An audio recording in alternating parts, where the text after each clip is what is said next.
The MG brand returns in the form of electric and hybrid SUVs, as well as sport wagon versions. MG's history goes back as far as building sports cars from the 1920s. MG's best effort yet under its new Chinese owners is the ZS, a car they have chosen as a basis for their first pure electric model.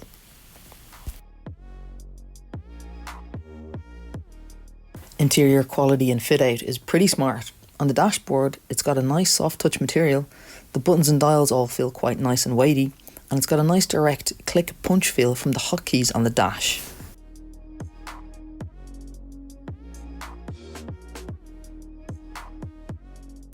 The infotainment system has plenty of features, with Apple CarPlay and Android Auto as standard, along with DAB radio. Unfortunately, RTE is no longer able to support the transmission of this. The ZS is about the same size as a Dacia Duster, but is quite a bit bigger in the back. The rear seats are very easy to access, and sitting 3 people side by side on the back bench is no trouble at all. Space in the boot is good, and there's even a hidden area where you can store the cables.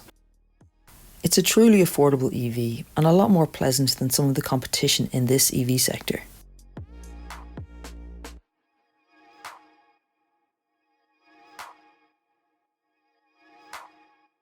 You can charge it up with a regular Type 2 charging cable, and if you do this at home using the 7 kilowatt box that MG offers to install free of charge, a full charge from 0 to 100% takes roughly 6.5 hours. Rates of up to 50 kilowatts are possible using a public CCS charger, which has a 0 to 80% charge time of roughly 40 minutes. ZS has a 44.5 kilowatt hour battery, which is slightly bigger than the entry-level Nissan Leaf or a little smaller than the battery in the Kia Niro.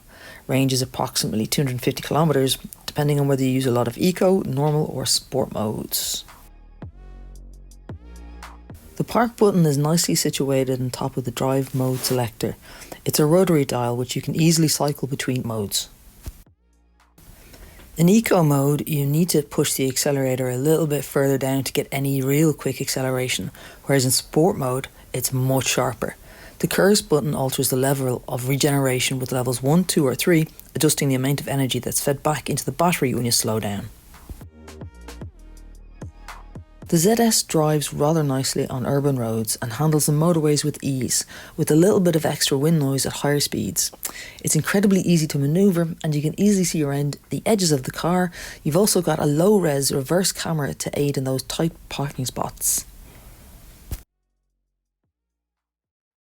The electric motor pumps out around 144 brake horsepower. It's not as much as cars like the Kia e-Niro or the Hyundai Kona, but then again it's much cheaper. 0 to 100 kilometers an hour takes around 8.5 seconds, and on lumpier roads you get a little bit of body roll, but it's still extremely comfortable. The weight with the battery over the rear really helps with the low centre of gravity, and the ride is nicely firm at low speeds.